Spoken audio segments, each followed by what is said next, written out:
Pensando em você, nós estamos trazendo informação, trazendo uma figura pública de Porto Alegre, Denis Andrade, a novidade. O Denis é meu amigo, o Denis, ele tem uma longa história de superação. O Denis vai contar pra gente de onde ele veio, o que ele faz e o que ele anda fazendo e acontecendo e o que ele vai fazer no futuro, seus projetos. Denis, muito obrigado pela tua presença e a gente está curioso, né? Queremos saber a tua história, porque é bom saber da vida dos outros, né? É bom saber. E o que tu anda fazendo, acontecendo, o que tu já fez e o que tu pretende fazer pela sociedade porto-alegrense? Milton, primeiramente eu quero agradecer demais esse espaço, porque eu acho que quando a gente é uma figura pública, a gente precisa levar ao conhecimento público quem somos, de onde viemos, quais são as nossas ideias, a história, né? Importante. A nossa história. A gente tem que deixar as pessoas seguras de com quem elas estão interagindo, com quem elas estão falando. Sou Denis Andrade Pereira, sou porto-alegrense, nasci em Porto Alegre e estou morando em Porto Alegre em definitivo já há uns 8 anos.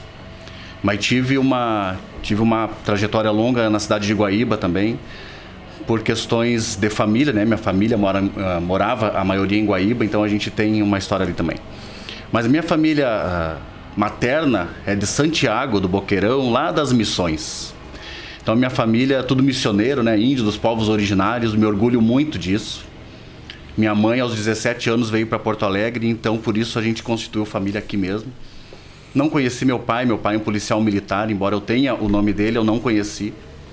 E a minha mãe nos criou com muita bravura, né? História tradicional da família brasileira, né? Sim. É uma história muito normal, assim, no Brasil. Quantos irmãos? Eu tenho mais 3 irmãos, mas do meu pai é só eu, né? Sou o filho único do primeiro casamento da minha mãe. E ela casou de novo, teve mais 3 filhos. Nós somos 4, então, no total. Mas a minha mãe acabou também se separando do meu padrasto, então ela nos criou praticamente sozinha a vida inteira. E eu, mais velho, né, acabei fazendo o papel de pai e muitas vezes são os meus irmãos, né? Como eu falei, né, isso é uma história que muita gente se conecta, né? Porque eu acho que no Brasil acontece demais isso, né? As mães acabam criando os filhos sozinha e acaba ficando muito... As pães que chamam, né? As pães, é verdade. Pai e mãe. Mas a minha mãe, eu devo tudo à minha mãe. Minha mãe foi, até hoje, né? A Cloraci. Até hoje, a Cloraci, dona Ana Cloraci. Trouxe ela pra cá, ela tá muito feliz aqui.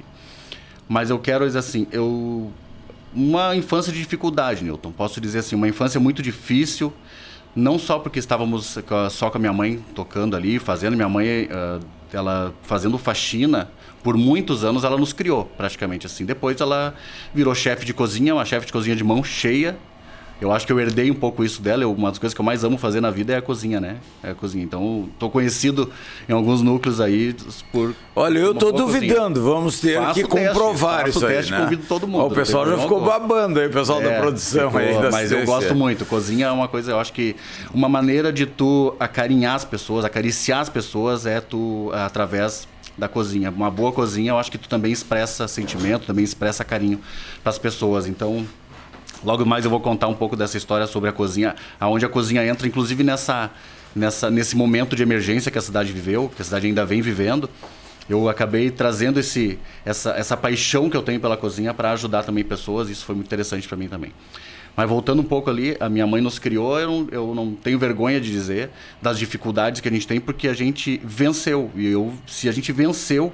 É por isso que a gente está aqui, né, Nilton? É uma história, superação, né? A gente tem... Bonita a história.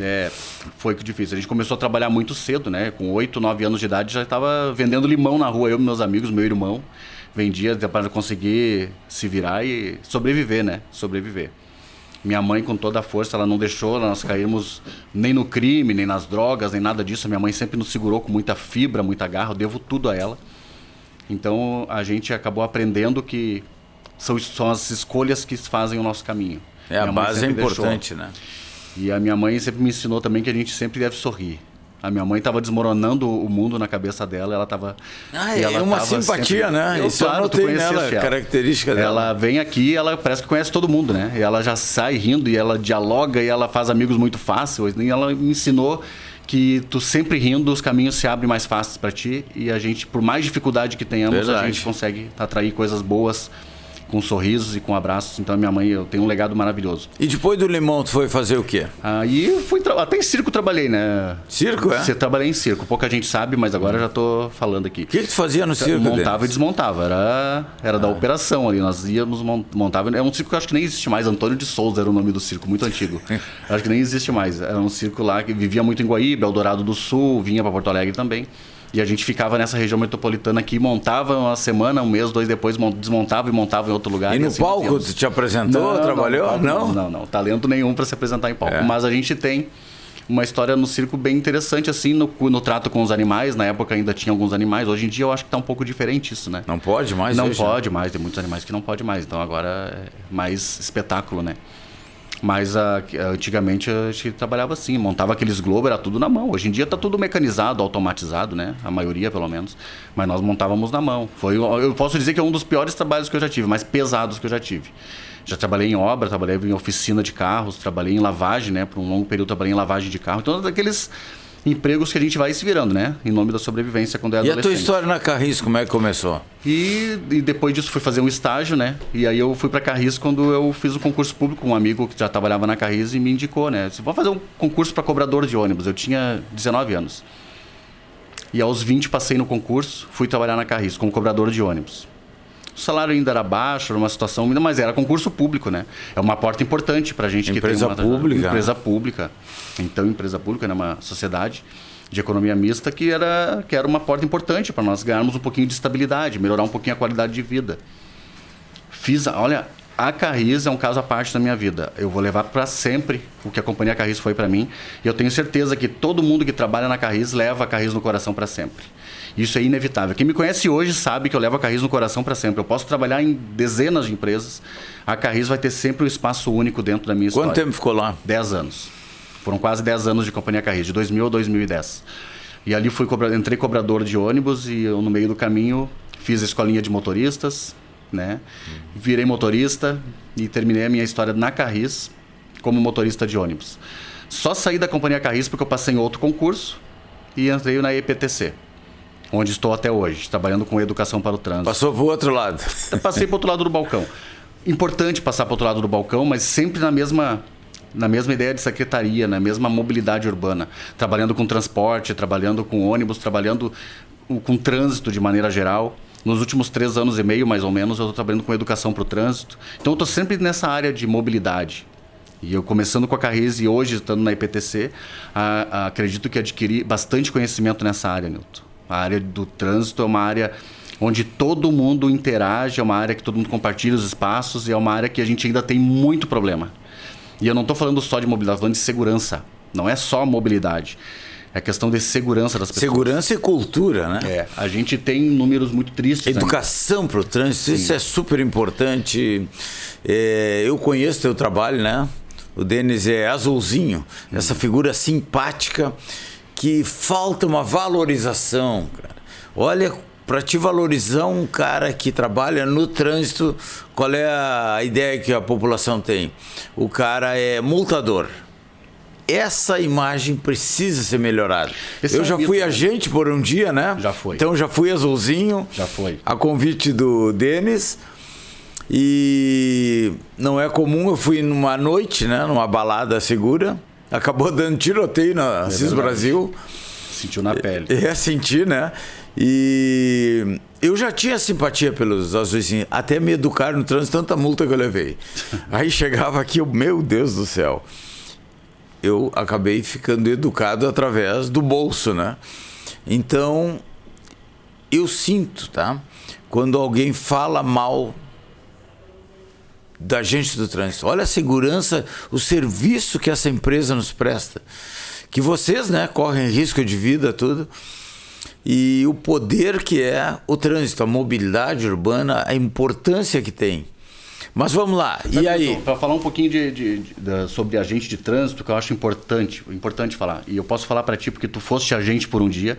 Por uma noite. É um dos programas que eu tenho o prazer e o orgulho, é um legado que eu deixo aqui de ter estruturado lá na EPTC. Eu peguei o programa, estruturei lá na Escola Pública de Mobilidade, onde eu estou prestando meus serviços. Te convidei, né? Aí a gente fez uma balada segura juntos. Teve tiroteio, teve abordagem policial, que é a rotina de quem trabalha com trânsito, principalmente na madrugada. Acho importante porque eu tenho certeza que gerou empatia por tua parte. Porque a gente precisa entender que a sociedade, para dar certo, ela precisa ter uma coisa muito importante, que é ética nas relações. E a ética, ela é muito relativa para algumas pessoas. Só que quando tu bota relatividade na ética, não tem como dar certo, porque a sociedade não vai funcionar. Um pensa assim, a cidadania para a sociedade ela é fundamental e a ética é o recheio da cidadania. Um cidadão sem ética ele não exerce a cidadania. Queres ver um exemplo em relação a trânsito? Tu tens que levar teu filho na escola. Tu tá atrasado. Para tu achar que tá tendo um bom dia, tu tem que resolver o teu atraso. Tu tem que largar ele na escola. Tu chega na frente da escola, não tem lugar para estacionar. Não tendo lugar para estacionar, o que tu faz? É rapidinho, para em fila dupla, numa via arterial onde passam 50 carros por minuto. Hora do pico, tá todo mundo querendo com seus compromissos. Tu para em fila dupla, mas é 1 minutinho só, passam 50 carros por minuto. A via tem 2 faixas. No momento que tu parou teu carro para largar teu filho, esperar ele entrar na escola em segurança e tu resolver a tua demanda para conseguir seguir teu caminho. Uma faixa tu ocupou, então 50 veículos deixaram de passar naquele minuto. Então eles vão ter que se dividir aquela última faixa. É uma faixa para ti e outra faixa para o resto do mundo. Porque tu te adonou de uma faixa. É verdade. Por 1 minuto. 50 pessoas se somaram a outras 50 pessoas, 50 veículos. A outros 50 veículos que estavam passando na outra faixa. Então, no mínimo, 100 pessoas foram prejudicadas por causa de uma ação de 1 minuto de uma pessoa que não usou da ética para o exercício da cidadania. Agora, 1 minuto só. Eu fiz isso e prejudiquei 100 pessoas. Eu tive um dia positivo, porque eu resolvi o meu problema com segurança, mas eu fui egoísta. Então eu não usei da ética para o exercício. E qual é a solução para esse problema? A solução, a primeira coisa, é consciência e educação. Nada vai adiantar, não adianta fazer campanha, não adianta fazer nenhum tipo de marketing, de publicidade para nós termos mais consciência no trânsito, se nós não tivermos dentro de nós a consciência coletiva de que sem educação nós não vamos a lugar algum. Por isso que eu trabalho hoje com educação e eu sei que a educação é o primeiro passo. Embora seja o calcanhar de Aquiles dos nossos governantes hoje, porque é onde falta investimento e é onde as pessoas realmente não usam como prioridade. Não se tem educação nesse país como prioridade, o reflexo está lá no trânsito. Quando eu resolvo o meu problema de forma egoísta, sem pensar no coletivo, então eu terceirizo a culpa quando há consequências. Então, se eu for flagrado cometendo uma simples infração de trânsito que prejudicou 100 pessoas, no mínimo, por 1 minuto, então eu terceirizo a culpa, porque se eu for flagrado receber um auto de infração, a culpa é de quem me flagrou, não é do meu ato egoísta. Então tem que ser revisto esse tipo de comportamento. Então é muito relativo quando nós falamos sobre cidadania, sobre cidadão, sobre ética e nosso comportamento egoísta na sociedade. E é um problema de difícil solução. Eu vou no Rainha do Brasil ali esperar o meu neto. Não tem lugar para ti. Ou então tu vai 3, 4 quadros para lá. Não tem. Há um problema também das estruturas, né? As escolas e os empreendimentos reservarem esses locais. Porque eles sabem que eles vão gerar demanda. Hoje o sistema da prefeitura... Mas são escolas antigas, não tinham essa consciência, Não tinham, mas é preciso ser Não tinha tanto carro. Tudo se renova, também, né? Tudo se renova, inclusive o comportamento. Mas nós temos que fazer projetos que visem o novo momento. E o novo momento é muito veículo, as mesmas avenidas, as mesmas estruturas sociais, e a gente tem que mudar comportamento. Quando a gente fala em construir viaduto, construir trincheira, construir passarela, tudo isso é construções físicas, de engenharia. Mas ninguém fala de mudar com mudança de comportamento. Se a sociedade aumenta... Se a sociedade aumenta suas demandas, a gente precisa também ajustar o nosso comportamento ao excesso de demanda para a carência de oferta, às vezes de estrutura. Então a gente precisa rever algumas coisas. Denis Andrade, a novidade. Vamos lá, como pré-candidato, Denis, o que está nessa cabeça? O que tu vai fazer de novo? O que tu pretende? Nem sempre o que a gente quer quando tu entra num cargo público vai acontecer, né? Claro. Mas... quais projetos que tu vai lutar lá? Perfeito, Newton. Eu vou dizer primeiro por que eu entrei na política de maneira mais direta, digamos assim. Sou servidor público há 24 anos trabalhando com mobilidade, mas eu tenho uma história anterior e essa história ela vem de um contexto de muita escassez. E essa escassez ela faz parte da rotina até hoje, em muitos núcleos sociais. Então eu senti a falta que o Estado faz muitas vezes quando a gente precisa de apoio, quando a gente precisa de oportunidades e essas oportunidades não existem. Então a gente precisa construir oportunidades para que pessoas das atuais gerações e das novas gerações não sofram o que a minha geração sofreu quando a gente tem poucas oportunidades. O Estado, sim, tem a obrigação de criar oportunidades para as pessoas. Agora, abraça as oportunidades quem quer, mas esse é o livre-arbítrio da pessoa, do ser. Agora, quando eu não tenho sequer a oportunidade, fica muito difícil eu ter que lutar pela sobrevivência todos os dias da minha vida. Eu vou chegar, vou ficar com barba branca, cabelo branco, e eu não vou conseguir chegar a lugar algum. Digamos assim, uma constituição de sociedade, como a gente fala.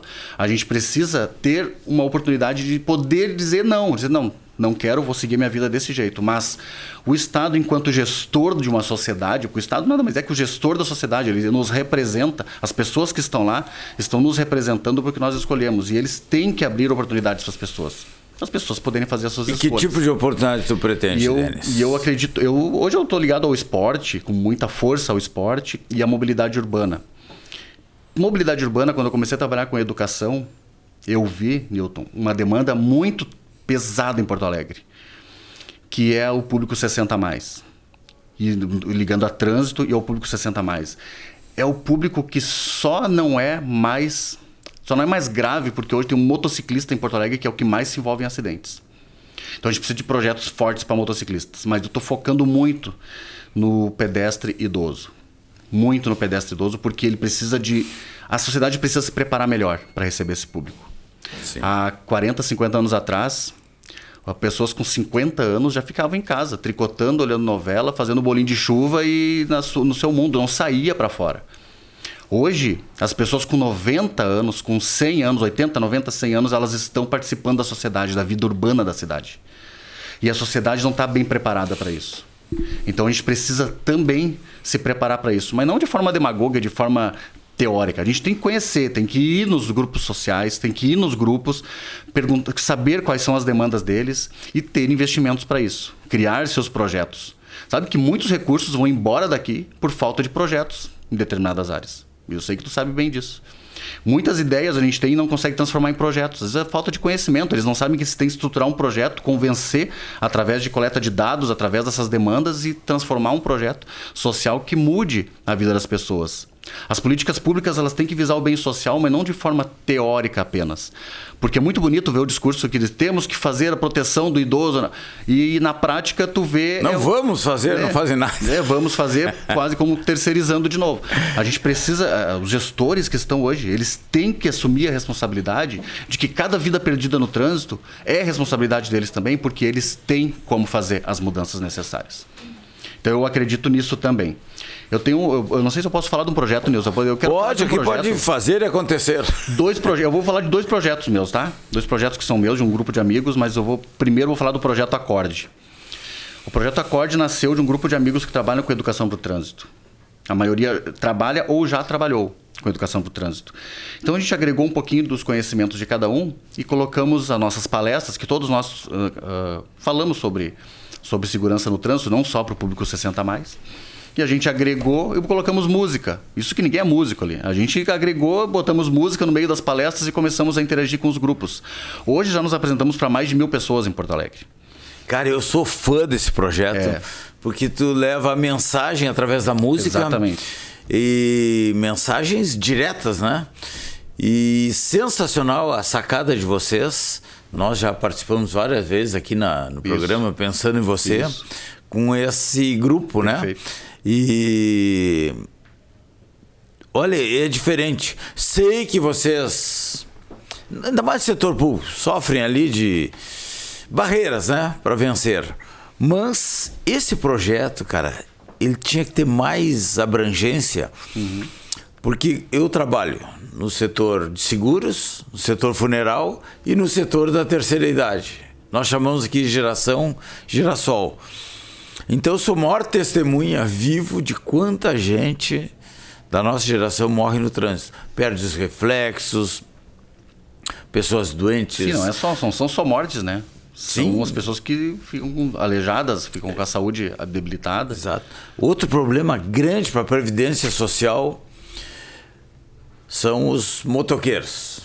Esse é o pior. Normalmente são jovens, se sofre um acidente e morre, fica uma viúva aqui com 20 e poucos, 30 anos recebendo toda a vida, né, a pensão. Isso é um prejuízo para a Previdência. Quem é que paga? Nós, sociedade que paga. E não tem esse serviço de educação para os motoqueiros. E outra, esses meninos dessas motos, cara, eles têm uma pressa para ganhar o dinheiro deles, né? E não tem educação nenhuma. E sofrem acidentes pela imprudência, pela imperícia. Eu acho que nós somos carentes de campanhas, né? Campanhas. Isso é no Brasil todo, né? Não é de Porto Alegre especificamente que eu falo. O Brasil todo é carente, porque em todos os estados do Brasil, o motociclista é o que mais se acidenta. É o que mais se envolve em ocorrências de trânsito. E normalmente jovens.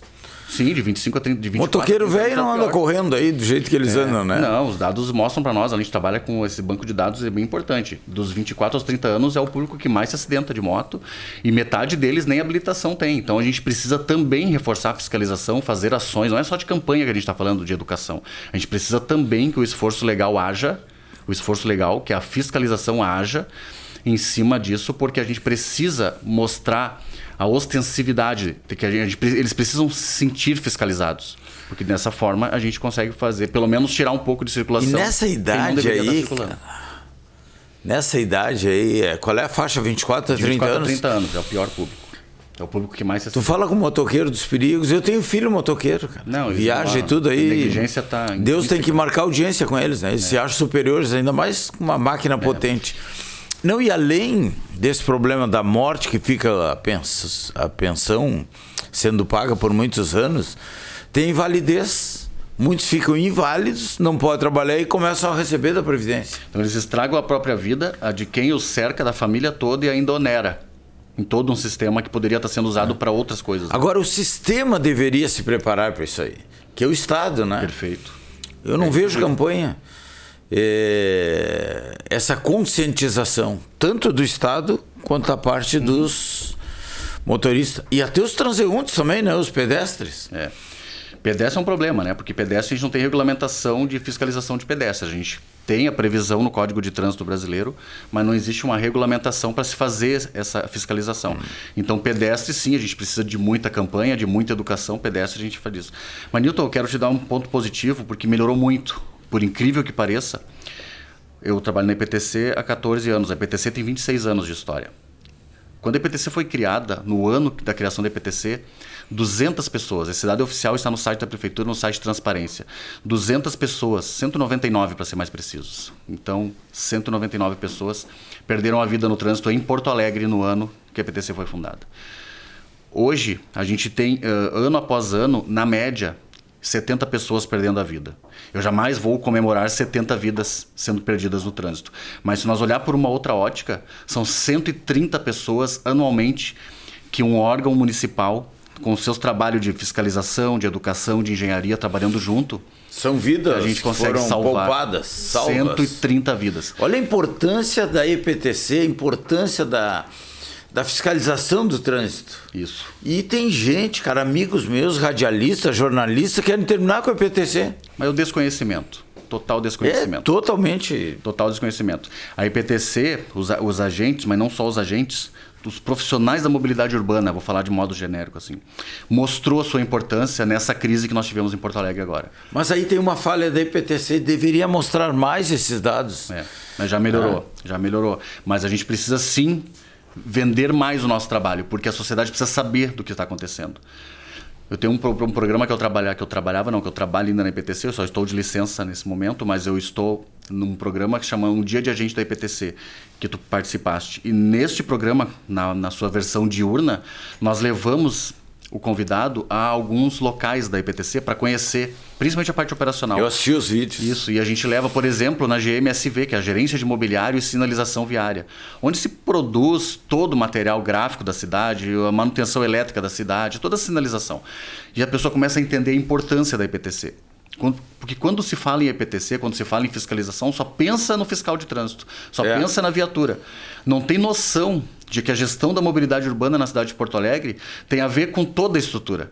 Quando você bota o pé para fora, você vai botar o pé para fora da sua casa, de cara você já está sob a gestão da EPTC. Por quê? Porque todas as pinturas de sinalização gráfica, toda a rede elétrica, semáforo e sinalizadores, toda a parte gráfica, as placas verticais, as placas aéreas, tudo é EPTC, não é terceirizado. Olha a importância, a responsabilidade, né, que essa empresa Posso dizer tem. que 99% da sinalização de Porto Alegre é responsabilidade da EPTC. Quantos funcionários tem a EPTC hoje? Em torno de 1.200 funcionários no total, sendo 300 a 400 agentes ativos hoje. Quantos veículos tem em Porto Alegre? Carros, motos? Licenciados hoje quase 900 mil. 800 e poucos mil licenciados em Porto Alegre.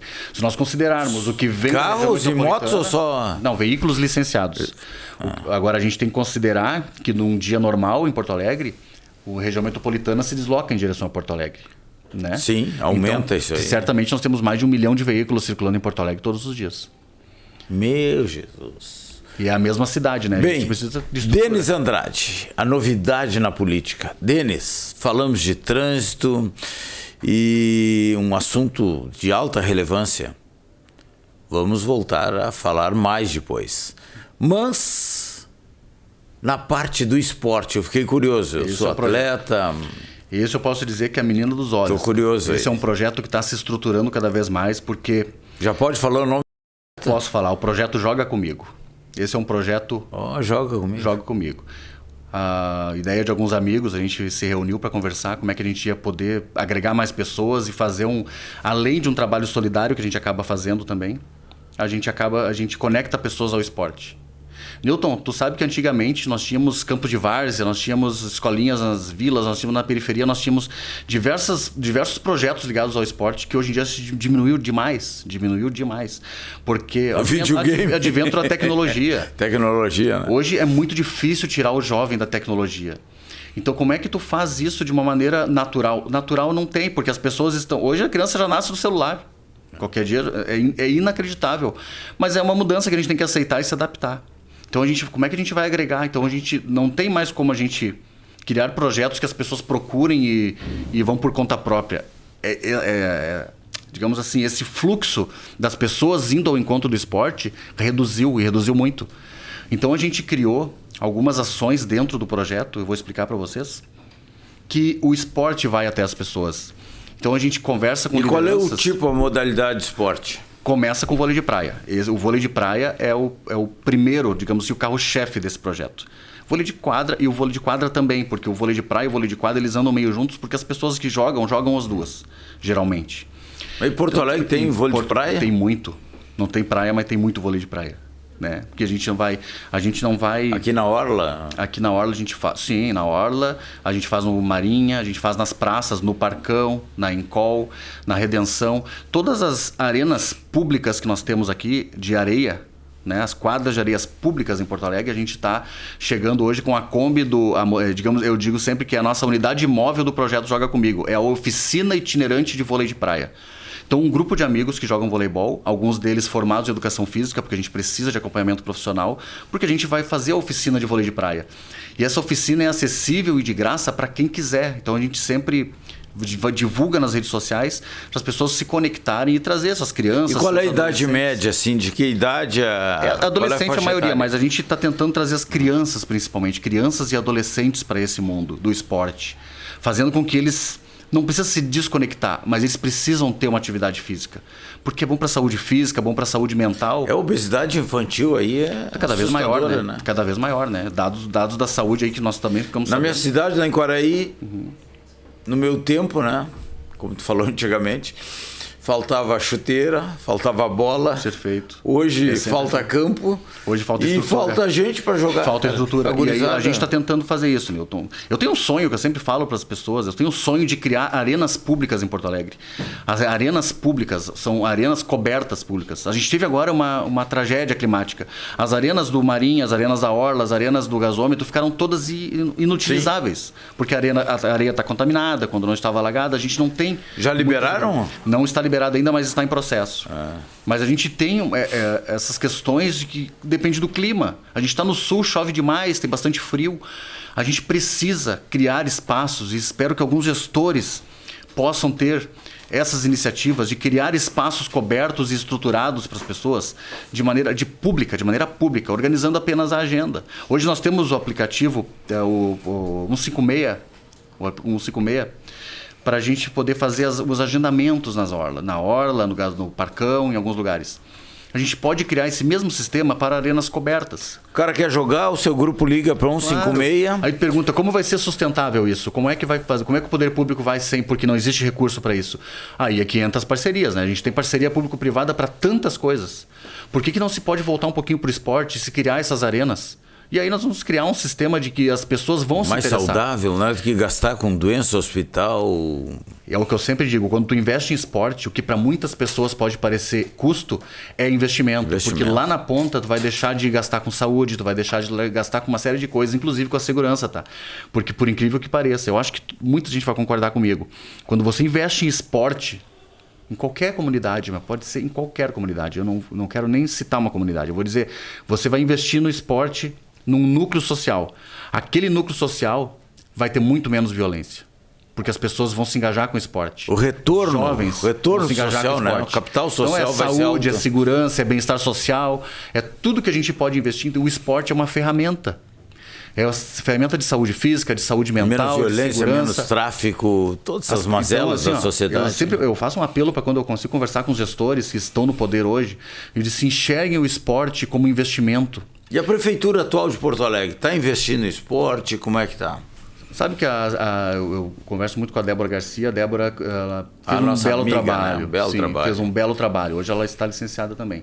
Mas a Smelge, eu tive contato com a Smelge, a gente tem algum projeto para tocar juntos aí à frente. No período eleitoral a gente não vai poder fazer, mas a gente pretende, a partir do ano que vem, estruturar projetos que a gente fez até algumas coisas para os servidores esse ano, mas a gente precisa fazer algo maior, que abranja mais pessoas na cidade de Porto Alegre, voltadas ao esporte. E a Smelge, a Secretaria Municipal de Esporte e Juventude, a gente tá com alguns projetos aí para botar para a rua, só que a gente vai esperar um pouquinho. Denis, eu estudei no Protásio Alves. Eu fiz o 2º grau ali, Sim. Fiz técnico em administração. E eu voltei agora lá pegar os certificados. Meu Deus, o prédio está depredado, cara. O ginásio. Agora, né? Nossa, no centro da cidade, um patrimônio do Estado. Está sendo reformado agora, né? Esperamos que seja melhor, né? Cara, a diretora me falou que tem 1.200 alunos, 700 tomam remédio de tarja preta. Essa loucura da nossa sociedade aí. Mas o Estado deixar chegar... A gente não, é um patrimônio conhece, né? público assim, que poderia usar para a escola e para a comunidade, né? Para a sociedade ali, a parte do esporte. É verdade. E isso aí cabe também... O Tesourinha, que é um ginásio público, está sendo reformado também. Então, a gente crê e acredita, tem muita fé que as coisas melhorem a partir da reforma, porque a gente... Era carente dessa reforma, precisava muito, demorou bastante. A gestão atual está conseguindo concluir. O Tesourinha é essa ferramenta de esporte que a gente precisa. É uma arena pública, tem quadras, tem a cancha de areia, tem praça. O gigantinho ali do Inter também, cara, é da pena. Pô, poderia ter uma... privado, né? Não, mas poderia ter uma participação, dá né? Pra fazer uma parceria também. Mas os clubes têm 1.000 isenções ali de terreno, de PTU, não sei o que mais. Poderia ter uma parceria com a prefeitura. Mas eu acho que falta aí... O projeto Joga Comigo faz algumas parcerias com organizadores de eventos, né? Então, quando a gente identifica uma organização de um evento de voleibol, futebol, qualquer... Geralmente esses esportes que são mais populares, A gente conecta com os organizadores, vê aonde nós podemos ajudar, coloca a marca Joga Comigo para eles poderem entender que existe um projeto de fomento ao esporte, porque a gente procura os pais, né? Quando são crianças e adolescentes, a gente procura conversar com os pais, para os pais colocarem as crianças, porque se deixarem pelas crianças e pelos jovens, como eu falei, eles não vão vir atrás do esporte, porque a sociedade atual não está nesse preparada, não está. A gente está hoje com a tecnologia como segurança, as crianças não saem de casa. Então, exatamente. Então a gente precisa fazer o fluxo inverso. A gente que vai com o esporte até os pais trazem as crianças, então a gente vai na praça pública e convida as crianças a participarem de uma oficina, de uma brincadeira e vai... Denis Andrade, parabéns. Obrigado, Nilton. Tá? Espero que seja criada a bancada do esporte. Não sei se tem na Câmara de Vereadores. Tem comissão aqui de esporte, né? Tem a comissão na Câmara. A gente vai, se tudo der certo, a gente conseguir poder colaborar de maneira macro, participar das comissões ligadas ao esporte na nossa Câmara de Vereadores. Estando ou não lá, eu vou tentar participar de alguma forma, porque a gente tem projetos, a gente precisa que alguém abrace esses projetos para poder botar para frente. Acho que a sociedade melhora muito. 2025... Anote aí, gente. Vamos lá na Câmara cobrar do Denis. E o esporte para a terceira idade. E o esporte. Denis, te desejo sucesso. Obrigado, Neto. E que todas as tuas ideias tu possa desenvolver na Câmara, porque são úteis para a sociedade. Então, esporte e mobilidade pública. Trânsito. Um abraço, Denis. Obrigado, querido Nilton. Obrigado pela oportunidade.